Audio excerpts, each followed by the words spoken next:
መዝሙር 77 ከአንድ ጀምሮ እስከ ቁጥር 20 ድረስ አነባዋለሁ።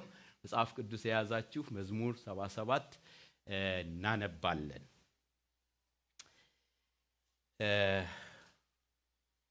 ከቁጥር 1 ጀምሮ እንደዚህ ይላል።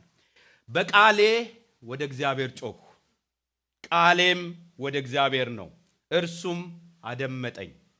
በመከራዬ ቀን እግዚአብሔርን ፈለግኩት፣ እጆቼም በሌሊት በፊቱ ናቸው፣ አላረፍኩምም። ነፍሴም መጽናናትን አልቻለችም። እግዚአብሔርን አሰብኩት፣ ደስ አለኝም። ተናገርኩ፣ ነፍሴም ፈዘዘች። ዓይኖቼን እንዲተጉ ያዝካቸው። ደነገጥኩ፣ አልተናገርኩም። የድሮውን ዘመን አሰብኩ፣ የዘላለሙን ዓመታት አሰብኩ፣ አጠናጠንኩም። በሌሊት ከልቤ ጋር ተጫወትኩ፣ ነፍሴን አነቃቃኋት። እግዚአብሔር ለዘላለም ይጥላልን? እንግዲያስ ቸርነቱን አይጨምርምን? ለዘላለምስ ምሕረቱን ለልጅ ልጅ ተቆረጠችን? የተናገረውስ ቃል አልቋልን? እግዚአብሔርስ ሞገሱን ረሳን? በቁጣው ምሕረቱን ዘጋውን? ይህ ድካም ነው አልኩ፣ የልዑል ቀኝ እንደተለወጠ። የእግዚአብሔርን ሥራ አስታወስኩ፣ የቀደመውን ታምራትህን አስታውሳለሁና። በምግባርህ ሁሉ እናገራለሁ፣ በሥራህም እጫወታለሁ። አቤቱ መንገድህ በመቅደስ ውስጥ ነው። እንደ አምላካችን ያለ ታላቅ አምላክ ማን ነው? ታምራትን የምታደርግ አምላክ አንተ ነህ። ለሕዝብህ ኃይልህን አስታወቅካቸው። የያዕቆብንና የዮሴፍን ልጆች ሕዝብህን በክንድህ አዳንካቸው። አቤቱ ውሆች አዩህ፣ ውሆችም አይተውህ ፈሩ። ጥልቆችም ተነዋወጡ፣ ውሆችም ጮኹ። ደመኖች ድምፅን ሰጡ፣ ፍላጾችም ወጡ። የነጎድጓድ ድምፅ በአውሎ ነበረ፣ መብረቆችም ለዓለም አበሩ። ምድር ተናወጠች ተንቀጠቀጠችም። መንገድህ በባህር ውስጥ ነው፣ ፍለጋህም በብዙ ውሆች ነው። አረማመድህም አልታወቀም። በሙሴና በአሮን እጅ ሕዝብህን እንደ በጎች መራሃቸው። እንጸልያለን። ምሕረቱ ያበዛ ጌታ፣ በመካከላችን ያለ ጌታ፣ ክብር ምስጋና አምልኮ የሚገባው ጌታ፣ የወደደን ጌታ፣ እኛ ጋራ ወዳጅነት ፌሎሺፕ የፈለገ ጌታ፣ ይገርማል በጣም በአድራሻችን የመጣ ጌታ፣ ማንም ሳይፈልገን ፈልጎን ወደ የቤታችን የመጣ ጌታ፣ ወደ ያድራሻዎቻችን የመጣ ጌታ። ክብር ይሆንለት። እህቴ ክብር ይሆንለት። ወንድሜ ክብር ይሆንለት። እንዲህ አይነት አምላክ ከየት ታገኛላችሁ? እንዲህ አይነት ወዳጅ ማን አለ? ስትወድቂ ያልተወሽ፣ ስትወድቅ ያልተወህ፣ ስትስት ያልተጸየፈህ፣ ስትስቺ ያልተጸየፈሽ፣ ስትደክሚ ያልተወሽ፣ ስትደክም ያራቀህ።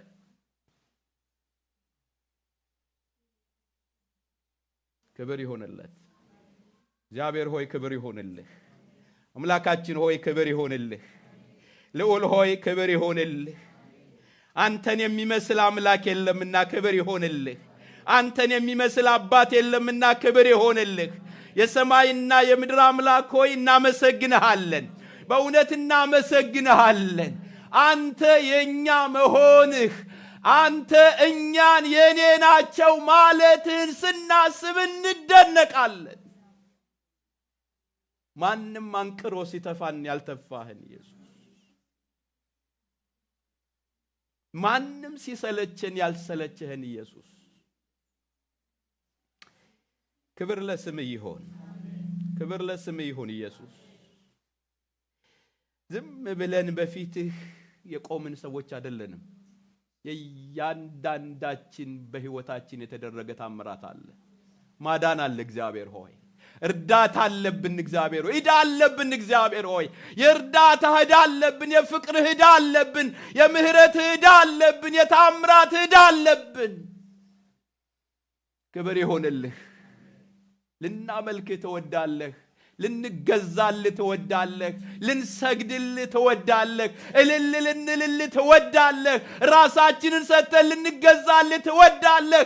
ልጆች ሆነን እንደ ልጆች እንድንኖር ትወዳለህ። አድርገን ጌታ ሆይ፣ አድርገን እግዚአብሔር ሆይ፣ እንደተጠራንበት እንድንኖር አድርገን። አብቃን እግዚአብሔር ሆይ። የሰማይና የምድር አምላክ ሆይ በመካከላችን ስላለህ በታላቅ ደመና እመጣልሃለሁ እንዳልከው ለባሪያህ ለሙሴ በታላቅ ክብር እየመጣ ስላለ እናመሰግንሃለን። ሻቱና ጋስ ሄላ ባባቡ ጋስ በታላቅ ክብር እየመጣ ስላለ እግዚአብሔር ሆይ ጨክነህ እየመጣ ፍቅር ግድ ብሎ እየመጣ ስራህ ግድ ብሎ እየመጣ ታምራትህ ግድ ብሎ ክንድ ግድ ብሎ እየመጣ ስላለ እናመሰግንሃለን። ማንንም እንዳታልፈው፣ ማንም በፊትህ እንዳይታለፍ የሰነፉ ልቦች በኢየሱስ ክርስቶስ ስም ከኛ ይወገዱ። እግዚአብሔር ሆይ ህልውና የማይሰማው በልቡ አምላክ የለም የሚልና ፕሬዘንስ የራቀው ያ ሰነፍ ልብ ዛሬ በኢየሱስ ስም ይለወጥ። ያ ሰነፍ ልብ ዛሬ በኢየሱስ ስም ይለወጥ። በጌታ በኢየሱስ ስም እግዚአብሔር ሆይ ህልውና ይሽተተን። እግዚአብሔር ሆይ አመጣጥ ይሽተተን። እግዚአብሔር ሆይ መዓዛ ይሽተተን። እግዚአብሔር ሆይ ለዚህ አፍንጫው የተደፈነ እንዳይኖር፣ አንተን ማሽተት ያቃተው እንዳይኖር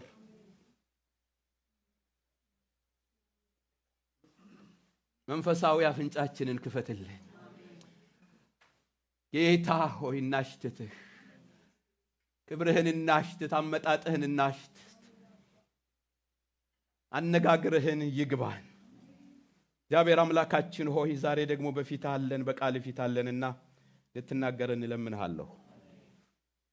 የእያንዳንዱን ልብ እንደ ወረቀት አድርገህ ድንጋዩን ቀርጸህ አምጣልኝ እኔም እጽፍበታለሁ እንዳልክ የእያንዳንዳችን ልብ በፊት ቀርቦ የምትጽፍበት እንዲሆን ቃልህን እንድትጽፍበት እግዚአብሔር ሆይ እለምንሃለሁ። በልባችን የተጻፈ ይሁን። የምንኖርበት የሚለውጠን፣ የሚያግዘን፣ የሚያራምደን ይሁን። ስለ ሰማህን ክብር ላንተ ይሁን በኢየሱስ በጌታችን ስም አሜን። ጌታ ያባርካችሁ። እንቀመጣለን። እግዚአብሔር እናመሰግናለን። እዛ ማዶ ኢትዮጵያ ደርሶ የመጣ ሰው አለ። እንኳን ደህና መጣሽ ሚጡ፣ አጨብጭቡላት። ኢትዮጵያ ሄዳ ነበረ። እግዚአብሔር ይመስገን። ጌታን እናመሰግናለን። ባለፈው ሳምንት የነበራችሁ ትዝ ይላችሁ ከሆነ የዛሬውን ስብከት ላይ ያይዘው ሞክራለሁ ፈልጋለሁ። ከዛ ጋር የሚያያዝ መልእክት ስላለው በድንገት ላይ ድንገት በሚል ባለፈው ሳምንት ተነጋግረን ነበረ። ምንድነው በድንገት ላይ ድንገት? ድንገት ጠላት በሚያጠቃን ጊዜ እግዚአብሔር ደግሞ ድንገት ተገልጦ ጠላትን እንደሚበቀል ተነጋግረናልና በጠላት ድንገት ላይ የእግዚአብሔር ድንገትም አለ። አይዟችሁ። ድንገት ጠላት ሲያስደነግጣችሁ ዝም የሚል አምላክ አይደለም።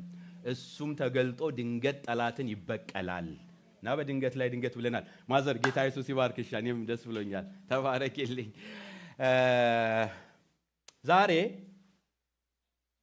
ከዛ ጋር የማያይዘው የመጀመሪያው ድንገት ጠላት ድንገት ተገኝቶ በህይወታችሁ ላይ ያልጠበቃችሁ ነገር ሲያደርግባችሁ በተለያየ መንገድ ክፎች፣ አመፀኞች፣ የጠላት መሳሪያ ሆነው ድንገት በህይወታችሁ የሆነ ነገር ሲሆን የእግዚአብሔር ድንገት እስኪመጣ ድረስ ፔን አለ።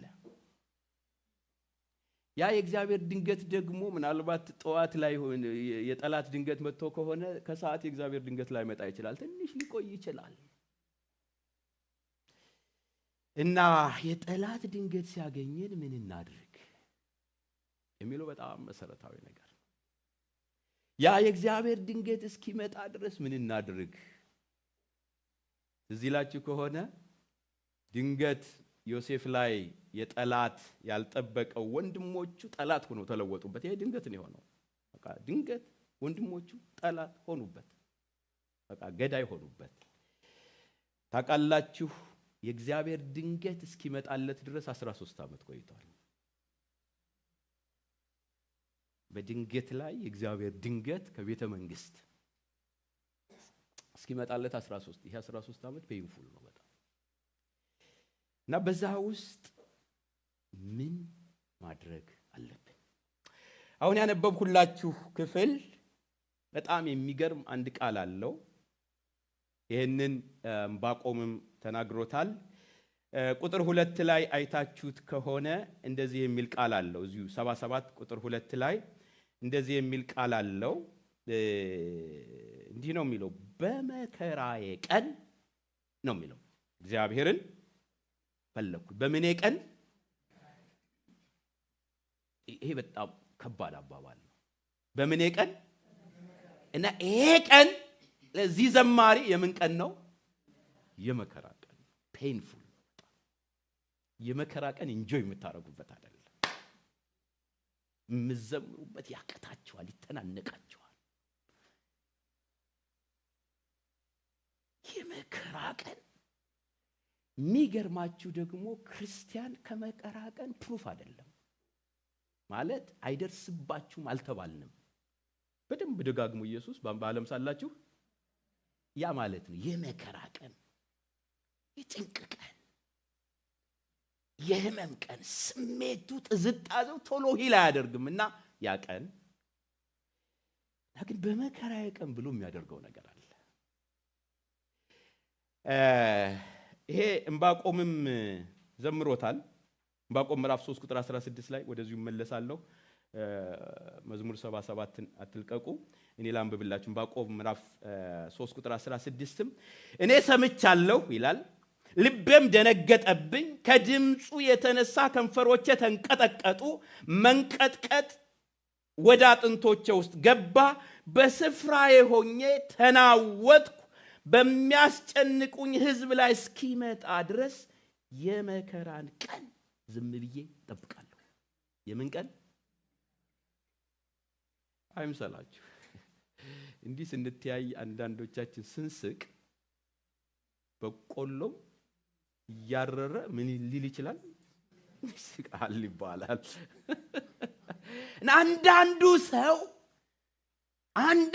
ሰው ለሰው ላለማሳወቅ ለሰው ላለመታወቅ በጣም ጥሩ አፒራንስ ያሳያል፣ which is good። ግን አንዳንዴ በውስጡ የሚያልፍበት እንዲህ አይነት የመከራ ፔን ሊኖረው ይችላል። ብዙ የእግዚአብሔር ሰዎች እንደዚህ ያልፋሉ። ግን በዚህ በመከራዬ ቀን፣ በዚህ በጭንቅ ቀን ምን ላድርግ? ምንድን ነው ማድረግ ያለብኝ? ያ የእግዚአብሔር ድንገት እስኪመጣና እስኪያወጣኝ ድረስ ምን ላድርግ? አሁን ባነበብኩላችሁ መዝሙር 77 ላይ በጣም በሚገርም ሁኔታ ወደ 6 ጊዜ አንድ አይነት ቃል ይናገራል። ወደ 6 ጊዜ አንድ አይነት ቃል ይናገራል። እሱን ላንብብላችሁ፣ ከዛ በኋላ ወደ ዝርዝሩ እንሄዳለን። እዚህ መዝሙር 77 ላይ ቁጥር 3 አሰብኩት፣ ቁጥር 5 አሰብኩ 2 ጊዜ፣ አውጠነጠንኩ፣ ቁጥር 11 አስታወስኩ፣ አስታውሳለሁ ይላል። እነዚህ ቃሎች በጣም ቁልፍ ቃሎች ናቸው። ዛሬ ይህንን ቃል የምንነጋገረው እግዚአብሔርን ማሰብ፣ እግዚአብሔርን ማስታወስ፣ እግዚአብሔርን ማሰላሰል በሚል ርዕስ ይሆናል። እግዚአብሔርን ማስታወስ፣ ማሰላሰል በምን ጊዜ? በመከራ ጊዜ። በህይወታችሁ የምታልፉበት ጎዳና ላይ ስታልፉ ይሄ ዘማሪ ይሄንን ቃል ከእግዚአብሔር ተቀብሎ ሲያስተላልፍልን እግዚአብሔርን አሰብኩት፣ አስታወስኩት፣ አሰላሰልኩት። ከዚህ የተነሳ እንደውም ነፍሴን ምን አልኳት? አነቃቃኋት። ዲፕረስድ እንዳትሆን። ይሄ ያለንበት አገር አንዱ በጣም እንደ ይሄ የጸጋ ማለት ስለሚከብደኝ ነው ጥሩ ቃል አይደለም እንደ ስጦታ የተሰጠው ዲፕሬሽን የሚባል ያለበት ሀገር ነው በጣም ወጣቱን ትልቁን ትንሹን ምንም እንደነካው ሳታውቁ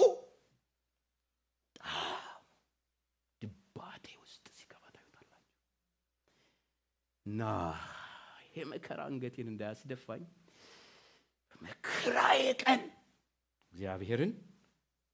እግዚአብሔርን በሉ እስኪ አሰብኩት ምንድነው በጣም ባይዘው ይሄ አማርኛው አሰብኩት የሚለው በጣም ልል ነው አሰብኩት በጣም ሜዲቴት አደረኩት አሰላሰልኩት ሜሞራይዝ አደረኩት በጣም አሰብኩት አስታወስኩት ማንን እግዚአብሔር በምን ቀን ከራቀን እና በጣም ይጠቅማችኋል በደንብ ስሙኝ ጠላት ድንገት ሲያገኛችሁና ድንገት ያልጠበቃችሁት ነገር በህይወታችሁ ሲያልፍ ቆም በሉና እዚህ ድንገት የገጠማችሁ ነገር አስደንጋጭ ናቸው የምትይዙት የሚጠፋባችሁ ጊዜ ነው ግራ የሚገባችሁ ጊዜ ነው የምትናወጡበት ጊዜ ነው የምትታመሙበት ጊዜ ነው ነገር ሁሉ በትክክል ማሰብ የሚያቅታችሁ ጊዜ ነው ይሁን እንጂ እግዚአብሔርን አሰብኩት ፍጹም ሉዝ ላደርገው ማልፈልገው ነገር እግዚአብሔርን ማሰብ ለዚህ ክፍል ላይ እንዳልኳችሁ 4 ክፍል ከፍለን እናየዋለን ይሄን ክፍል ለምንድን ነው እግዚአብሔርን የሚያስበው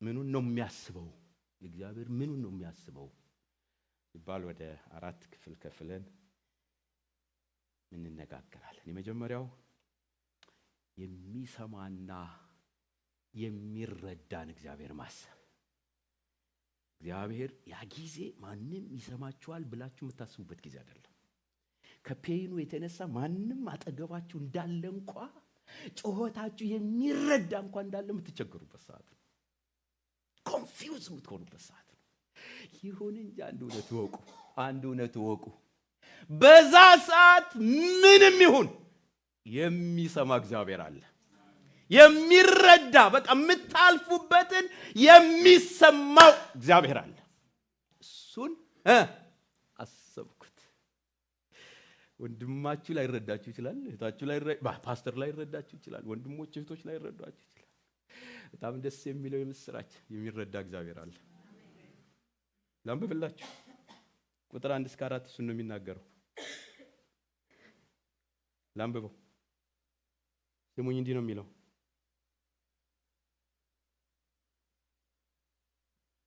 በቃሌ ወደ እግዚአብሔር ጮህ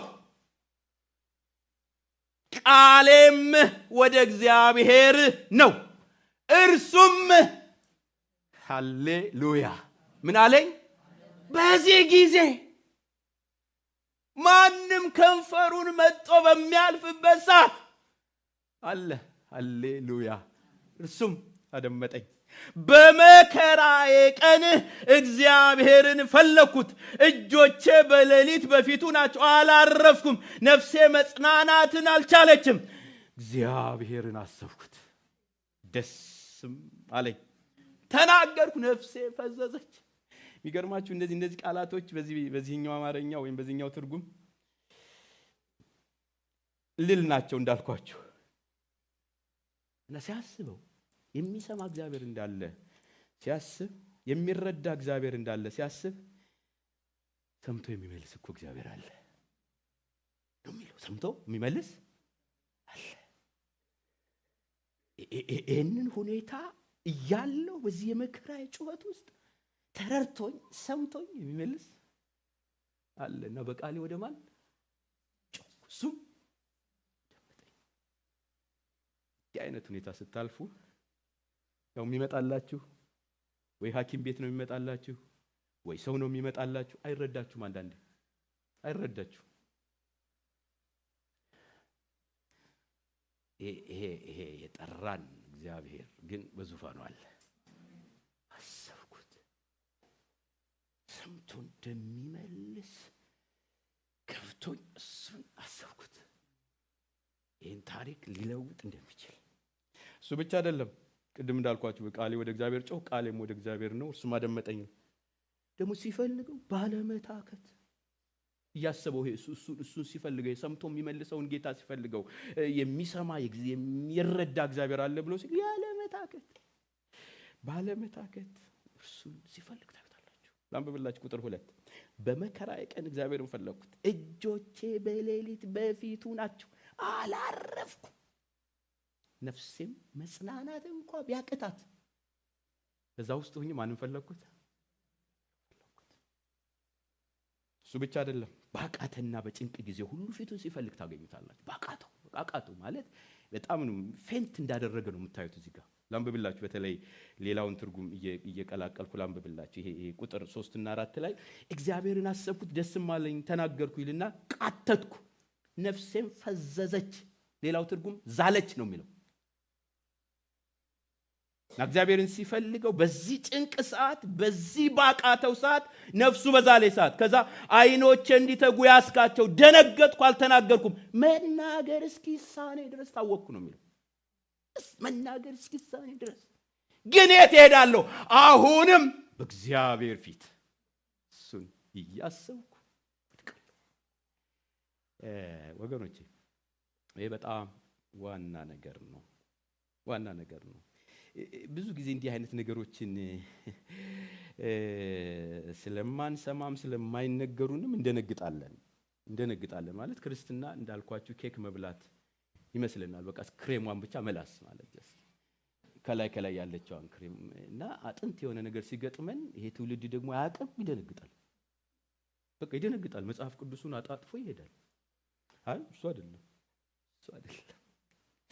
መናገር እስኪሳንሽ ድረስ፣ መናገር እስኪሳንሽ እስኪያቅትህ ድረስ የሚያቃትት ነገር ውስጥ ታልፋለህ።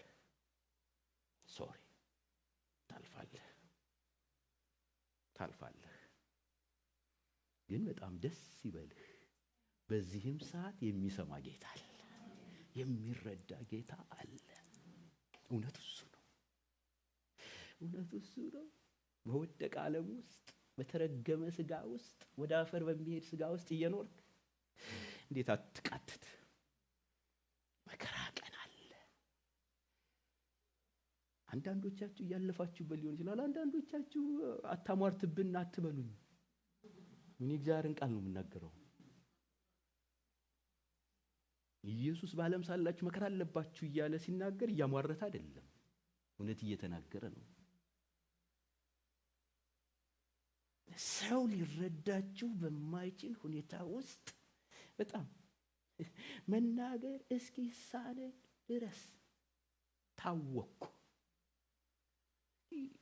ብላችሁ ዮሴፍን አስቡና ድንጋጤው ጉድጓድ ውስጥ ታላቅ ወንድሙ፣ በጣም የሚወደው ወንድሙ፣ የሚወዳቸው ወንድሞች ልጠይቃቸው ብሎ ፍቅር እያቃጠለው ሄዶ በጉድጓድ ሲጥሉት እዛ ጉድጓድ ውስጥ ሄዳችሁ እስኪ ኢንተርቪው አድርጉት።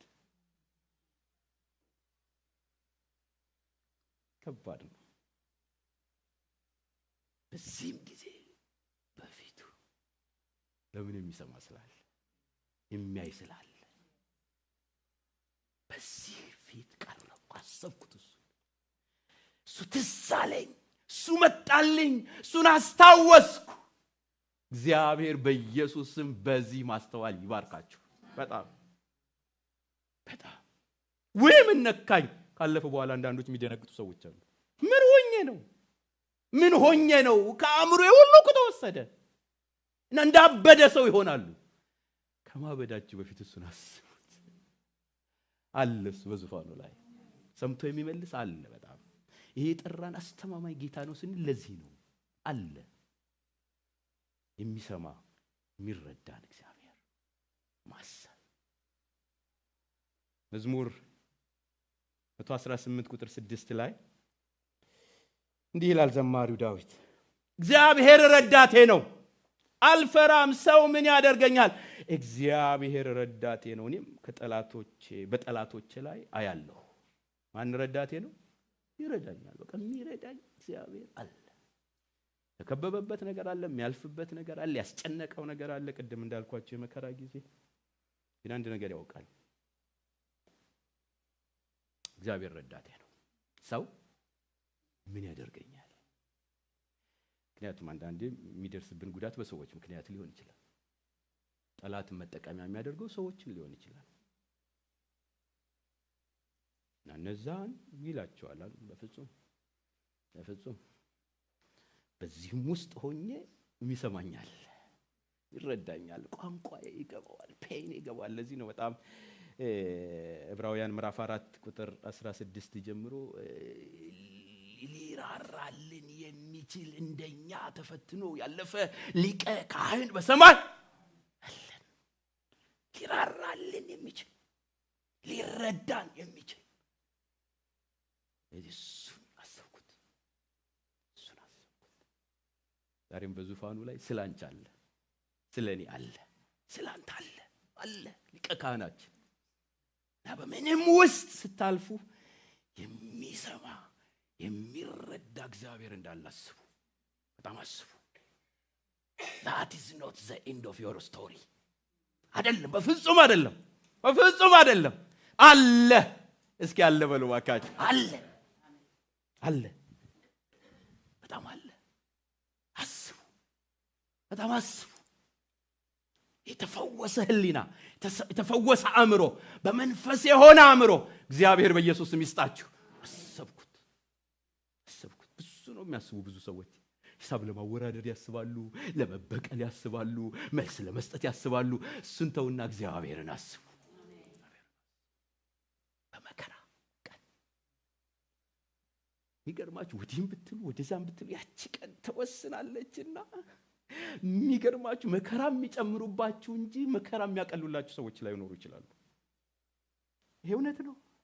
ያቺ ጽዋ እስክትሞላ ከሰማይ እስኪጎበኝ አለኮ እስኪ መልስልኝ የመከራን ቀን ዝም ብዬ እንዴት ገባሉ ነው። በቃ አንዳንዴ በቃ እሬ በጣም እንዲህ ለምን አታደርግም፣ እንዲህ ለምን አታደርጊም፣ እንዲህ በዚህ በኩል እኮ ይሁን ትራወጣላችሁ። ጉብኝታችሁን ነው የምታስረዝሙት። በጣም ብዙ ሰዎች ጉብኝታቸውን የሚያስረዝሙ ሰዎች አሉ፣ በራሳቸው መንገድ ለመሄድ ሲወስኑ። ወደ እግዚአብሔር በቃተኝም ጊዜ እግዚአብሔርን አሰብኩ፣ ደስ አለኝ፣ ተናገርኩ፣ ቃተትኩ፣ ነፍሴም ፈዘዘች ዛለች። ይሁን እንጂ አሁንም አሰብኩት። ሚክያስ ምዕራፍ 7 ቁጥር 7 ላይ በጣም የሚገርም ምዕራፍ ነው። ከላይም ከታችን ብታነቡበት ብትጨምሩበት በቃ ጠላቴ ሆይ ደስ አይበልሽ ምናምን የሚያለ የሚናገርበት ክፍል ነው። ጠላቴ ሆይ ደስ አይበልሽ ይመልሳል ማለት እያለፈ ያለበት ጨለማ እና ጠላት እልል እያለ ነው። እሱ ግን ደግሞ ይላል ጠላቴ ሆይ ደስ አይበልሽ፣ ብወድቅም እነሳለሁ። ግን ምን ብሎ ነው ያለው? ወድቆ ግን ብወድቅም ያለ ደግሞ ደስ አይበልሽ የሚያነሳኛል ይልና ቁጥር 7 ላይ እኔ ግን በዚህ ውስጥ ሆኜ ወደ እግዚአብሔር እመለከታለሁ፣ የመድኃኒቴንም አምላክ ተስፋ አደርጋለሁ፣ አምላኬም ይሰማኛል። ይሄ ደስ ይላል። ምን ይለኛል? በቃ ይሄው ነው እግዚአብሔር ማለት ይሄ ነው። ዝም ብሎ ደስ ሲልሽ ሁሉ እንደ ወረተኛ ሰው አብሮ የሚያጅብሽ ብቻ አይደለም። ወረተኛ ሰው እንደዚህ ነው። በቃ የደስታችሁ ጊዜ መዓት ነው አጠገባችሁ፣ የስኬታችሁ ጊዜ መዓት ነው፣ የጤናችሁ ጊዜ መዓት ነው። እግዚአብሔር ግን በመከራ ቀንም ሻኮማ መሸሸጊያ ነው። እና በቃ አንድ ቀን ይላል የፎከረ ነው እዛ ክፍል ላይ አንድ ቀን ጭድ በጭቃ ውስጥ እንደሚረገጥ ጠላቴ ትረገጫለሽ ይላል። ግን እኮ አሁን እየረገጠችው እኮ ነው፣ እሷ እየረገጠችው ነው። ቢሆንም ግን አሁንም ወደ አምላክ እመለከታለሁ፣ የመድኃኒቴም አምላክ ተስፋ አደርጋለሁ፣ አምላኬም ይሰማኛል። ያወጣኛል፣ ይደርስልኛል፣ ይመልስልኛል። ደስ አይበልሽ በኔ እና እግዚአብሔርን አስቡ። የሚሰማ አምላክ እንዳላውቃችሁ አስቡ። ሁለተኛው የሚሰማ አምላክ ብቻ አይደለም። አሰብኩ የሚለው የሚሰማውን አምላክ ሰምቶ የሚመልሰውን ብቻ አይደለም። እግዚአብሔርን ዘላለማዊነትና አይለወጥነት ማሰብ።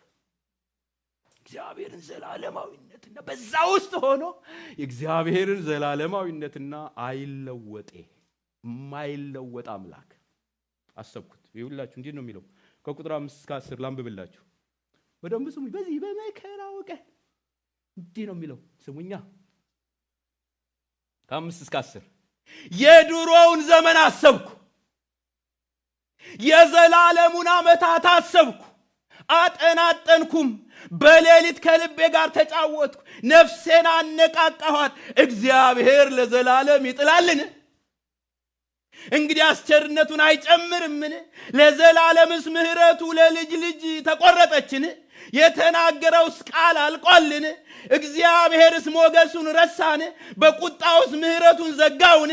ይህ ድካሜ ነው አልኩ፣ የልዑል ቀኝ እንደተለወጠ። አላሮሳካ የት ደስ ይላል መሰላችሁ? እንዴት ብዬ በዚህ የመከራ ቀን ስጋዬ እግዚአብሔር እኮ ተለውጧል የሚል ነገር ያሰማዋል። ጠላቱ እግዚአብሔር እኮ ተለውጧል።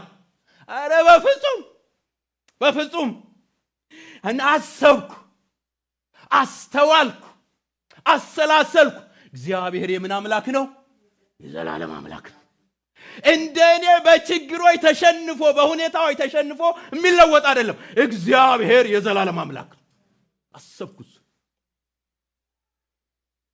አይለወጥም።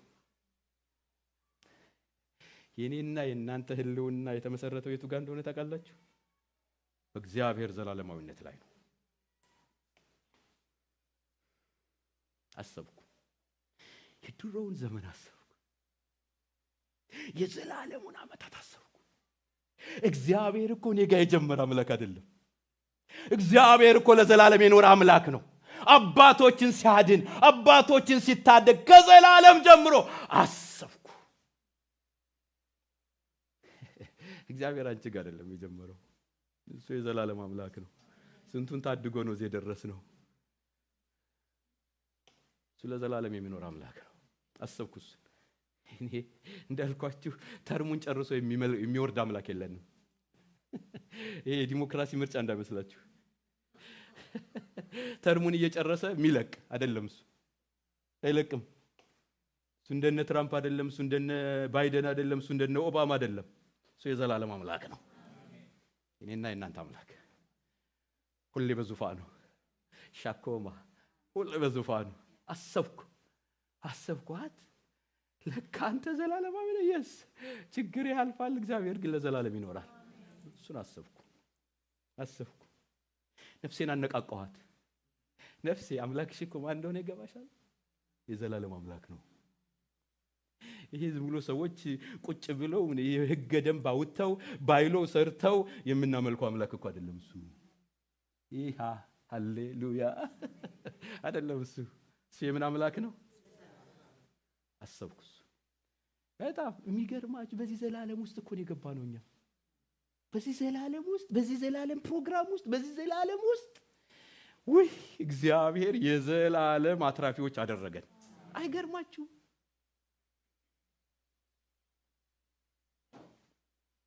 አሰብኩ እና ለዘላለም እሱ ይጥላልን እንዴ? ወደ አእምሮ የተመልሼ አሰብኩና እግዚአብሔር ለዘላለም ይጥላልን አልኩ። አረ በፍጹም። ስለዚህ በዚህ እንደማልቀር አወቅኩ። የመከራዬ ቀን እንደሚያልፍ አወቅኩ።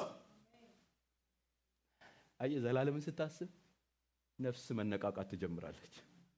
ለካ ይሄ ጊዜ ነው፣ ጊዜያዊ ነው። ድንገት ጠላት ያገኘህ የመከራ ቀን ለጊዜው ነው የሚያምህ። ዘላለም እሱ አይደለም፣ ዴስቲኒ እሱ አይደለም። ይጥላልን? ቸርነቱን አይጨምርምን እግዚአብሔር? በቃ እዚህ ቦታ ላይ ዴድ ኢንድ ነው እንደ ለኔ ኖ፣ የሚጨምር ቸርነት አለ፣ የሚቀጥል ምህረት አለ።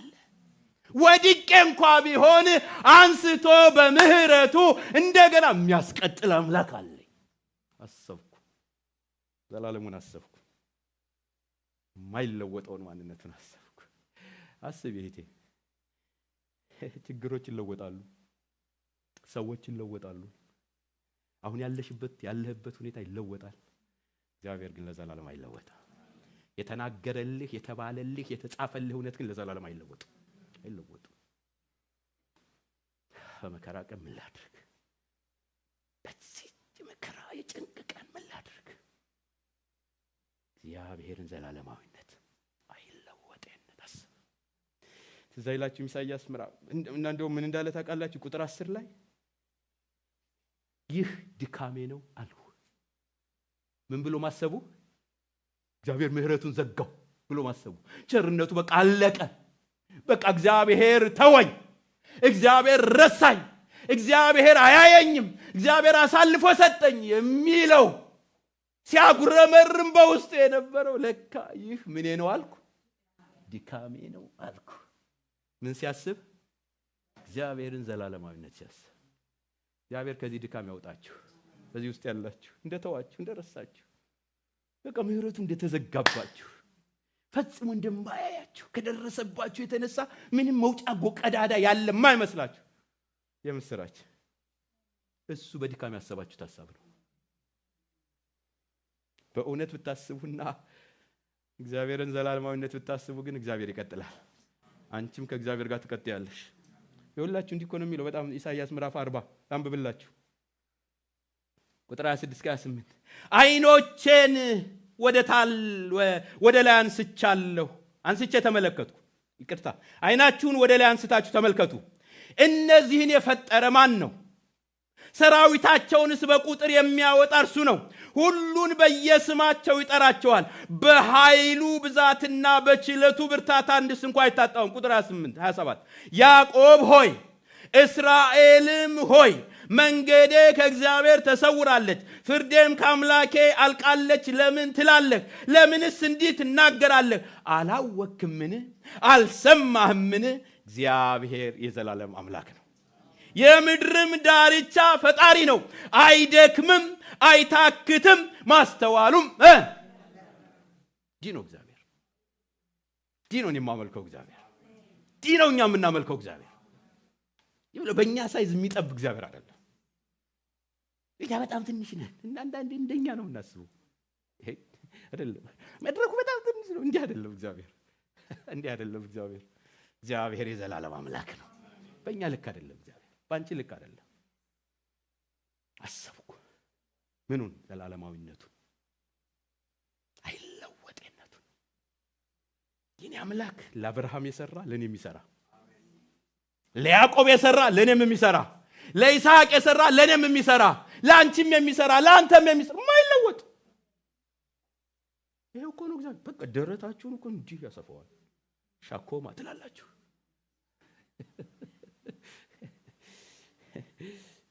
እግዚአብሔር ይባረክ። ድንገት የምትሉት ለምንድን ነው? ሚልክያስ ምዕራፍ 3 ቁጥር 6 ላይ አሜን ነው የሚባለው። በጣም በጭንቅ ሰዓት ጠብብ ብሎብሽ ነገር ሁሉ ብር ሁሉ ዝግት ብሎ በቃ አንሰሽ በቃ በጣም ተጨናንቀሽ ወጣ በይና አስቢ። እግዚአብሔር እንደዛ አይደለም። እሱ የዘላለም አምላክ ነው። በጣም ትልቅ ነው። ላንተም ያለው ላንቺም ያለው ለኔም ያለው ግን ዓላማው በጣም ትልቅ ነው። ምክንያቱም እሱ የዘላለም በኃይሉ ችሎት በብርታቱ ጉልበት አንድስ እንኳን የማይታጣው እኔን የማያክል አንቺን የማያክል እከሌን የማያክል መሳይ የሌለው አስብ። ይኸውላችሁ ሚልክያስ ምዕራፍ 3 ቁጥር 6 በጣም የምወደው ቃል። እግዚአብሔር እስራኤላውያን እንዲህ ነው ያላቸው። እኔ እግዚአብሔር ስለ ራሱ ሊናገር መስሏችሁ ነው ይሄን የተናገረው? ከዛ ቀጥሎ ያለው ቃል ይህ ዓለም ያውቀዋል፣ ማንም ያውቀዋል። እግዚአብሔር እኔ አልለወጥም። ይልና እናንተ ያዕቆብ ልጆች ሆይ ስለዚህ የጠፋችሁ አይደላችሁ። ያንቺ አለመጥፋት በእግዚአብሔር አለመለወጥ ውስጥ ነው ያለው። ይሄ በገጠመን ገጠመኝና አለቀልኝ ባልነው ቃል ውስጥ አይደለም ያለው። እኔ ስለማልለወጥ እኔ ለዘላለም ስለምኖር እናንተም ለዘላለም ትኖራላችሁ። በጣም የሚገርማቸው አንድ ቃል በአዲስ ኪዳን ላይ ጌታ ኢየሱስ ክርስቶስ ዮሐንስ ወንጌል ምዕራፍ 14 ቁጥር 19 የተናገረው ምን እንደሆነ ታውቃላችሁ? በጣም ዙሎ የድሮ ትርጉም እንዲህ ነው የሚለው፣ እኔ ሕያው ነኝና እናንተም ደግሞ ሕያዋን ናችሁ፣ ሕያዋን ትሆናላችሁ ነው የሚለው። እንግሊዘኛው እንደዚህ ነው የሚለው፣ because I live you also will live። እኔ ስለምኖር እናንተም ትኖራላችሁ። እሺ እግዚአብሔር የማይኖርበት ጊዜ ንገሩኛ። የትኛው? ኔሮ በቤተ ክርስቲያን ከባዱ አስጨናቂው ዘመን ኢየሩሳሌምን ያቃጠላት በመጀመሪያው ሴንቸሪ ላይ የመጀመሪያዋ ቤተ ክርስቲያን አንበሳ እስኪበላቸው እሳት እስኪቃጠሉ ድረስ ያደረገው ጨካኝ ንጉስ ኔሮ ይባላል። የሮማ ንጉስ።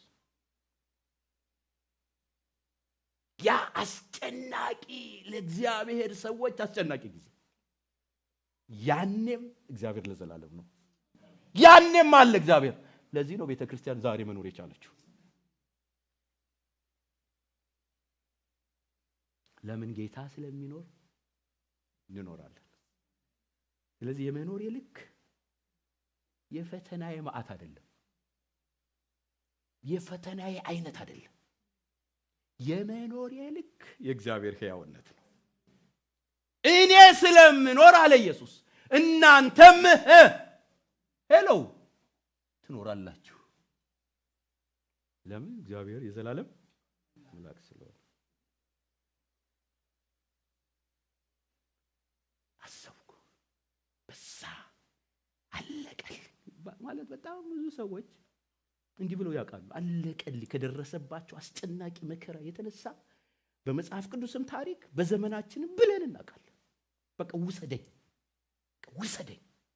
በቃኝ፣ አለቀልኝ፣ ከዚህ በኋላ ነገ አይነጋም። ያን ጊዜ አስተዋይ ምን ይላል? አይ እግዚአብሔር እኮ ዘላለማዊ ነው። አሰብኩ። ከዛ ነፍሴን ምን አልኳት? አነቃቃዋት። ትቀጥያለሽ፣ ትሄጃለሽ፣ ክብር አለ፣ ኃይል አለ፣ መውጣት አለ፣ ማምለጥ አለ። ምክንያቱም እቅዱ ዘላለማዊ ነው። ገርማል። አሜሪካ ከመጡ በኋላ ቅስማቸው የተሰበሩ ብዙ ሰዎች አሉ። በቃ ስብር፣ በቃ እንዲህ ነው። በቃ እስኪመጡ ድረስ የተነገረላቸው ትንቢት፣ የተነገረላቸው ንግርት፣ ዋው! ከዛ ሲወርዱ ወት እንዳይመለሱ ግራ ገብቷቸው አንዳንዶችም የተመለሱ ሞክረዋል። ይኸውልህ ምንም ይሁን አሜሪካም እንዳያችሁት ነው፣ ኢትዮጵያም እንደምታውቁት ነው። አዲስ የሆነ ግን ጌታ አለ። በቃ ዘላለማዊ ውበቱን ጠብቆ የሚኖር እሱን አሰብኩት። ሶስተኛው አሰብኩት፣ በጭንቅ ቀን በመከራ ቀን አሰብኩት። ምን? እግዚአብሔርን ታምራትና ማዳን ማሰብ። እግዚአብሔርን ታምራትና ማዳን። ዋው! ይሄ እግዚአብሔር ያኔ አባቶቻችን የሰራ እግዚአብሔር፣ በሐዋርያቱ የሰራ እግዚአብሔር፣ ያ ድንቅ ታምራት ብቻውን ተአምራት የሚያደርግ የእስራኤል አምላክ የሚባል እግዚአብሔር በ21ኛውም ክፍለ ዘመን ታምረኛ ነው።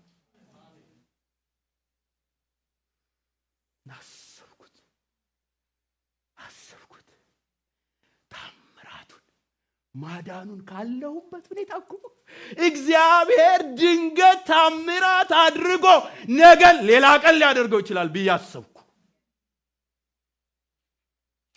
ይችላል ይችላል ይችላል ብያለሁ በነገሬ ላይ መሲ ሳይጻፈች ነው ቃል ካፉ ይውጣ እንጂ ከሰማይ አይውሽ በጣም ማለት ስብከቱን ትረሱታላችሁ እኔ መዘመር ከጀመርኩ እግዚአብሔርን ታምራትና ማዳን አሰብኩ ላንብብላችሁ ከቁጥር 11 እስከ 18 አገኙ ስሙኝ በደንብ ታምራቱን አሰብኩ በታምራት ማዳኑን አሰብኩ በየት መቼ በመከራ ቀን አሰብኩ ከ11 እስከ 18 ላንብብላችሁ ስሙኝ በደንብ ስሙኝ እንዴት ይገርማችኋል መሰላችሁ ታምራቱን ስራውን ማዳኑን አሰብኩ እንዲህ ብዬ የእግዚአብሔርን ስራ አስታወስኩ የቀደመውን ታምራትህን አስታውሳለሁና የቀደመውን አሁን የኔ ተራ ነው አሁን እኔ ነኝ በዚህ መከራ ውስጥ ያለው ግን በመከራ ውስጥ የነበሩትን እነዛን አባቶችን ቀደም ብሎ ስታወጣቸው አስታወስኩ እግዚአብሔር በኢየሱስ ስም ይሙላባችሁ ያንን አስታወስኩ አሁን ያለንን ሽሮ በርበሬ እያሰብን ዘመናችን ማለት በቃ የጦታችንን ችግራችንን ፈተናችንን እያሰብ አስታውሳለሁ ምን የቀደመውን ታምራትህን በምግባር ሁሉ እናገራለሁ በስራህም እጫወታለሁ ያውጠነጠንኩ ይለዋል ስራህን የሰራውን አቤቱ መንገድ በመቅደስ ውስጥ ነው እንደ አምላካችን ያለ ታላቅ አምላክ ማን ነው በምን ውስጥ ሆኖ ምን አስቦ ኧረ እንደው በጌታ ስም የፈዘዘ መንፈስ እዛ ጋር ጮሃልልም ምን ይመች ታውቃለህ እዛ ጋር ሻኮማ አሜን ነው አላችሁ አይደል ሃሌሉያ ነው አድራችሁ የወጣችሁ ጌታ ይባርካችሁ ግን እናንተ ደግሞ በጣም ንቁ ናችሁ አያችኋለሁ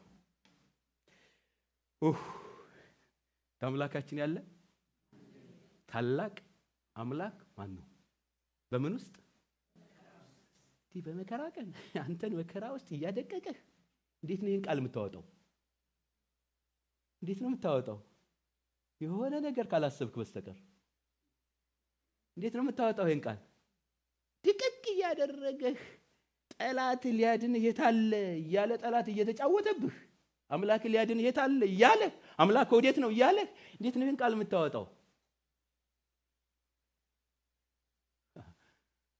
ታምራቱን አሰባ ታምራቱን አሰባታ የደረሰበትን አይደለም ያሰበው የገጠመውን አይደለም ያሰበው ታምራቱን ያሰበው ማዳኑን ያሰበው ወጥቶ ሲያወጣ ደርሶ ሲታደግ ታምራቱን አሰበ እንደ አምላካችን ያለ ታላቅ ታምራትን የምታደርግ አምላክ አንተ ነህ ለሕዝብህን ኃይልህን አስታወካቸው የያዕቆብንና የዮሴፍን ልጆች ሕዝብህን በክንድህ አዳንካቸው አቤቱ ውሆች አዩህ ውሆችም አይተው ፈሩ ጥልቆች ተነዋወጡ ውሆች ጮኹ ዳመኖች ድምፅን ሰጡ ፍላጾች ወጡ የነጎድጓድ ድምፅ ባውሎ ነበረ መብረቆች ለዓለም አበሩ ምድር ተናወጠች ተንቀጠቀጠችም እንዲህ አድርጓል እግዚአብሔር በኤርትራ እንዲህ አድርጓል እግዚአብሔር በኤርትራ ባህር ይሄን አድርጓል በዮርዳኖስ ወንዝ አድርጓል ተጽፏል ና ያንን ታምራት አሰብኩ እኔና እናንተ እኮ ኢየሱስ ድንጋይ ፈንቅሎ ተነስቶ በትንሳኤ ያለ ጌታ እንዳለ የገባን ሰዎች እኮ የትንሳኤ ልጆች እኮ ነው ከነሱ የተሻለ ከብሉይ ኪዳን አማኞች የተሻለ ኢየሱስን የቀመስን ማዳኑን ያየን ሰዎች እኮ ነው አሰብኩ ታምራቱን አሰብኩ ስራውን አሰብኩ ውሆችን በቃ አይተው ሲነዋወጡ መጣብን ያሉ ሲነዋወጡ ውሆች ድምፅ አውጥተው ሲጮሁ እየተነቃቀሉ እንደ ግድግዳ ሲቆሙ ያን ታምራት አሰብኩ እና ያንቺ አምላክ አርጅቶ ነው እንዴ ያንተ አምላክ አርጅቶ ነው እንዴ? ዲናይ በመከራ ቀን ዳምላክ ያለ ማንም የለም ብሎ ያዘምራል። ስታስብ ታምራቱን ማዳኑ ስታስብ ትናንት የነበረውን ታሪክሽን ዛሬ እንዳልነበረ ሊለውጥ የሚችል አምላክ እንዳለ ስታስብ እዚህ ነው መጽሐፍ ቅዱስ በጣም መዝሙር 27 ላይ እግዚአብሔር በጨከና እየመጣ ነው ያልኳችሁ አንዱ አርብም ለስንጸልይ እግዚአብሔር በጣም በውስጣችን ያለፈ ነበር። ሾህና ኩርንችት ይላል መዝሙር ኢሳይያስ 27 ቁጥር 4 ሾህና ኩርንችት በኔ ላይ ምን ነው በሰልፍ በነበሩ በእነርሱ ላይ ተራምጄ በአንድነት ባቃጠልኳቸው ነበር። ይሄን የሚናገረው ማን ነው? እግዚአብሔር ነው። ስለማን? ስለ ህዝቡ።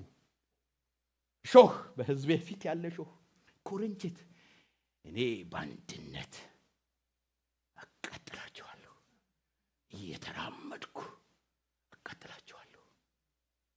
እንዲህ አይነት ጭካኔ የተሞላ መጣት እግዚአብሔር እየመጣ እንደሆነ አይሴንሲት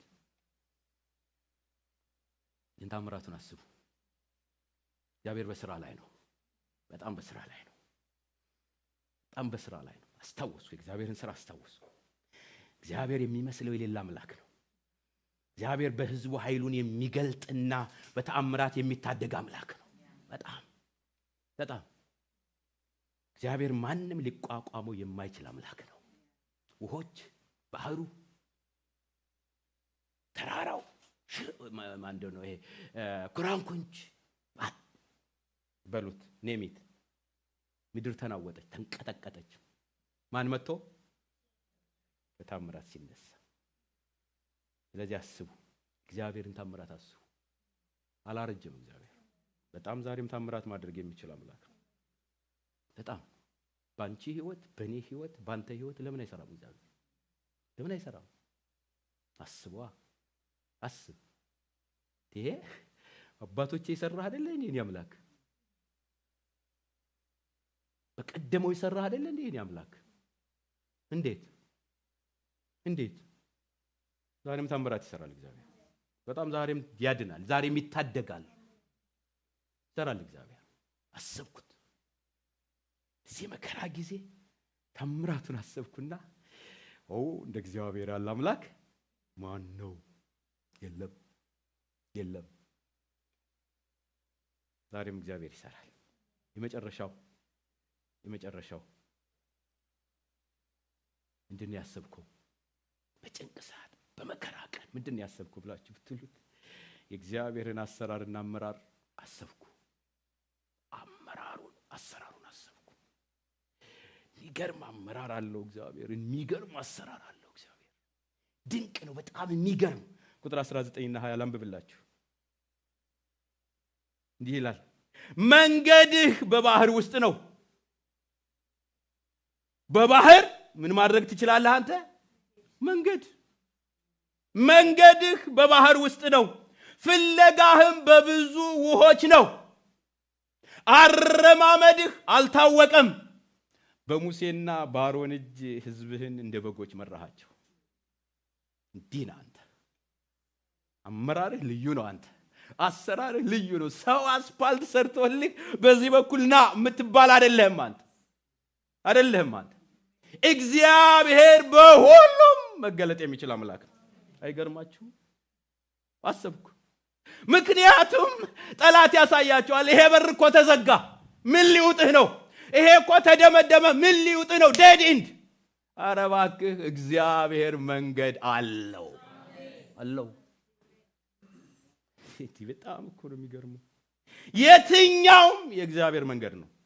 የትኛው መንገድ ተዘጋበት አይባልም። እግዚአብሔር ሰላም ለእናንተ ይሁን። ምንም በር ሳይከፈት ተጨንቀው ምዝግት ባለ ሰላም በየት ገባ? ሁሉ መንገዱ ኢየሱስ፣ ሁሉ መንገዱ ጌታ። እሱን አሰብኩ። አልታወቅም። ኮቴ አላሰማህም፣ ግርግር አላሰማህም። መጣ ፕሬዚዳንቱ መጣ፣ ንጉሱ መጣ ተብሎ መንገድ ጋጋት የለም። እግዚአብሔር ከተፍ ይላል። ሻኮማ በከተፍ ድንቅ አምላክ ነው። የለም ግርግር የለም እኮ ነው የሚላችሁ። አረማመድ አልታወቀም። በሙሴና በአሮን እጅ ሕዝብህን እንደ በጎች መራ። እህቴ በመከራ ቀን ከዛ እግዚአብሔር እንዴት እንደሚያወጣሽ መንገድ አታሳየው። ዝም ብለህ አንተ ታምራቱን አስብ። ዝም ብለህ አሰራሩን አስብ። ዝም ብለህ አረማመዱን አስብ። ዝም ብለህ አመራሩን ብቻ አስብ። እንዴት እንደሚመራ ዋው! እንዴት እንደሚመጣ አታውቁትም። ማናቸው እነ ጴጥሮስ በጣም ኢየሱስ ሂዱ ተሻገሩ ብሏቸው ያሻገራቸው ያሳፈራቸው ታንኳ ውስጥ መናወጥ፣ ሌሊት ጨለማ። በስመ አብ! ያንን ብላችሁ ቁጭ ብላችሁ ስታዩት ኢየሱስ እንዲጠፉ ፈልጎ ነው እንዴ እዚህ ታንኳ ውስጥና እዚህ ውሃ ውስጥ የላካቸው ነው የምትሉት?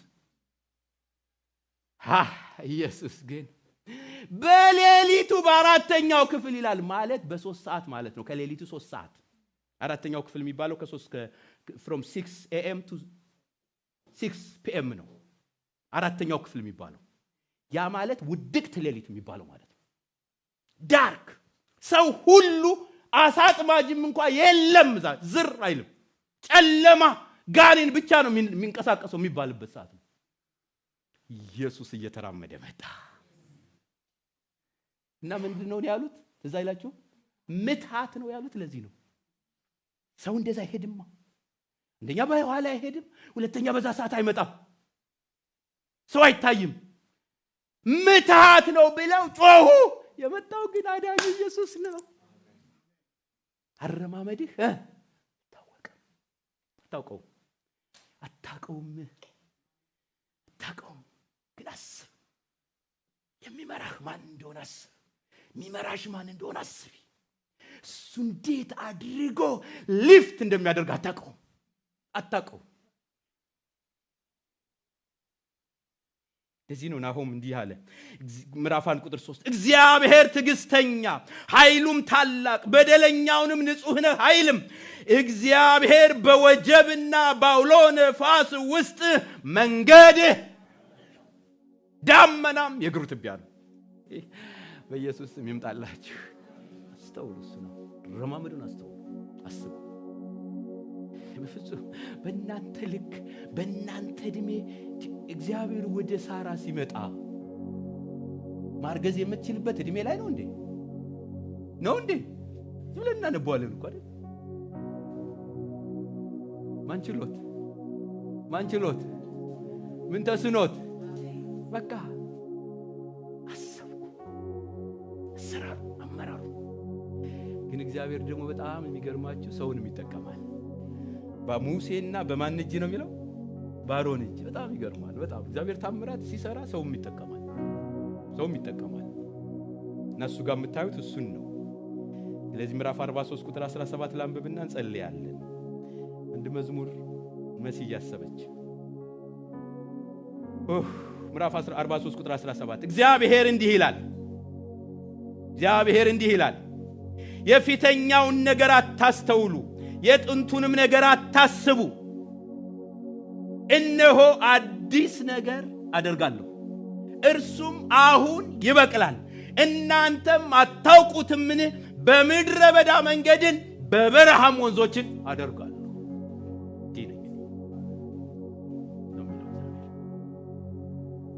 እና በመከራ ቀን በጭንቅ ቀን ምን ላድርግ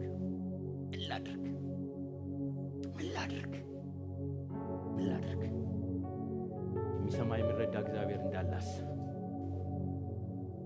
እግዚአብሔርን ዘላለማዊነትና የለወጠነት አስብ። እግዚአብሔርን ታምራትና ማዳን አስብ። እግዚአብሔርን አሰራርና አመራር አስብ። እግዚአብሔር ይመጣል። ጸልያለን።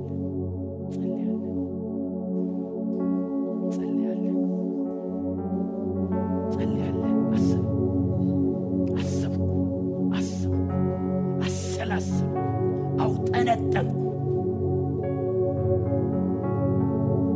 አስታወስኩ። መቼ? በመከራ ቀን። አስብ ወንድሜ፣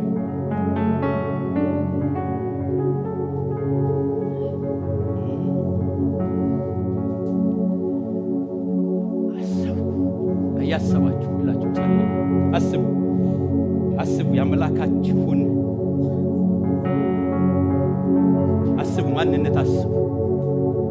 የጠራችሁን እግዚአብሔርን አስቡ።